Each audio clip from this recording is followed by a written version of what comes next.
মানুষের ঘুম করে আজকে করে একটা রাতেবেলা কথা বললাম কোনো মানুষের সাথে, পরের দিন ঘুম থেকে উঠে দেখলাম যে নেই।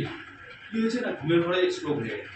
আপনি আমরা এখানে যতজন আছি বলুন তো, ওনার যে ডিসিজটা যেটা রয়েছে সেটা কি মানে হুট করে ওই রাতেই এসছে না আগে আগে থেকে ছিল, কিন্তু সে কিন্তু শরীর মানে তার দিয়ে যাচ্ছিল, মানে তাকে কোনো কিছু করছে না, কিন্তু যখন যে না আর পাচ্ছে না, শরীর আর পাচ্ছে না, তখন ওকে দিয়ে দিল সভায়।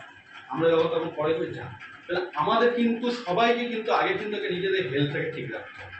আর যদি হেলথ যদি ঠিক রাখতে পারি তাহলে আমার শরীর ভালো থাকবে, আর আমার শরীর যদি ভালো থাকে আমার ফ্যামিলির যে মেম্বারগুলো আছে তারা ভালো থাকবে এবং আমরা সবাই মিলে ভালো থাকবো। তো আমরা আজকের এই যে গ্যাদারিংটা হয়েছে, যে এই যে আমরা এতজন এখানে যে যুক্ত হই বা এসেছি, আজকের আমাদের মতো একটাই যে আমরা নিজের শরীরটাকে ঠিক রাখবো, তার সাথে সাথে রোজগারটা বাড়াবো এবং সম্মানের সাথে করবো। কেউ যেন পরবর্তীকালে এসে না বলতে পারে এই তুমি আমাকে এই করেছো ওই করেছো, কেউ যেন বলতে পারে সম্মানের সাথে যে যে কাজটা আমি করবো